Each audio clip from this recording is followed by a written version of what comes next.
De Samuel, chapitre 3. La guerre dura longtemps entre la maison de Saül et la maison de David. David devenait de plus en plus fort, et la maison de Saül allait en s'affaiblissant. Il naquit à David des fils à Hébron. Son premier-né fut Amnon, d'Akinoam de Jizréel. Le second, Kiléab, d'Abigaïl de Carmel, femme de Nabal. Le troisième, Absalom, fils de Maaka, fille de Talmaï, roi de Géshur. Le quatrième, Adonijah, fils de Haggith. Le cinquième, Shéphasia, fils d'Abital. Et le sixième, Jitréam, d'Égla, femme de David. Ce sont là ceux qui naquirent à David à Hébron. Pendant la guerre entre la maison de Saül et la maison de David, Abner tint ferme pour la maison de Saül. Or Saül avait eu une concubine, nommée Ritspa, fille d'Ajja. Et Ish-Boshet dit à Abner, « Pourquoi es-tu venu vers la concubine de mon père » Abner fut très irrité des paroles d'Ish-Boshet, et il répondit, « Suis-je une tête de chien, qui tienne pour Juda ? Je fais aujourd'hui preuve de bienveillance envers la maison de Saül, ton père, envers ses frères et ses amis.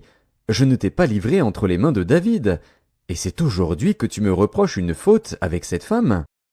Que Dieu traite Abner dans toute sa rigueur, si je n'agis pas avec David selon ce que l'Éternel a juré à David, en disant qu'il ferait passer la royauté de la maison de Saül dans la sienne, et qu'il établirait le trône de David sur Israël et sur Juda, depuis Dan jusqu'à Beër-Shéba. » Ish-Boshet n'osa pas répliquer un seul mot à Abner, parce qu'il le craignait. Abner envoya des messagers à David pour lui dire de sa part, « À qui est le pays ? Fais alliance avec moi, et voici, ma main t'aidera pour tourner vers toi tout Israël. » Il répondit, « Bien, je ferai alliance avec toi.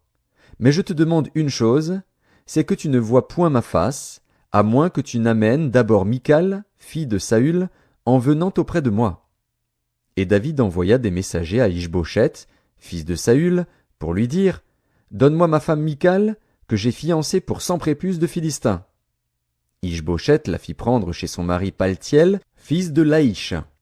Et son mari la suivit en pleurant jusqu'à Bachurim. Alors Abner lui dit, « Va, retourne-t'en. » Et il s'en retourna. Abner eut un entretien avec les anciens d'Israël, et leur dit, « Vous désiriez autrefois d'avoir David pour roi. Établissez-le maintenant, car l'Éternel a dit de lui, « C'est par David, mon serviteur, que je délivrerai mon peuple d'Israël de la main des Philistins et de la main de tous ses ennemis. » Abner parla aussi à Benjamin, et il alla rapporter aux oreilles de David à Hébron ce qu'avait résolu Israël et toute la maison de Benjamin. Il arriva auprès de David à Hébron, accompagné de 20 hommes. Et David fit un festin à Abner et à ceux qui étaient avec lui. Abner dit à David, « Je me lèverai, et je partirai pour rassembler tout Israël vers mon seigneur le roi. Ils feront alliance avec toi, et tu régneras entièrement selon ton désir. » David renvoya Abner, qui s'en alla en paix. Voici, Joab et les gens de David revinrent d'une excursion, et amenèrent avec eux un grand butin. Abner n'était plus auprès de David à Hébron, car David l'avait renvoyé, et il s'en était allé en paix. Lorsque Joab et toute sa troupe arrivèrent, on fit à Joab ce rapport. Abner, fils de Ner, est venu auprès du roi, qui l'a renvoyé, et il s'en est allé en paix. Joab se rendit chez le roi, et dit, « Qu'as-tu fait ? Voici, Abner est venu vers toi. Pourquoi l'as-tu renvoyé et laissé partir ? Tu connais Abner, fils de Ner.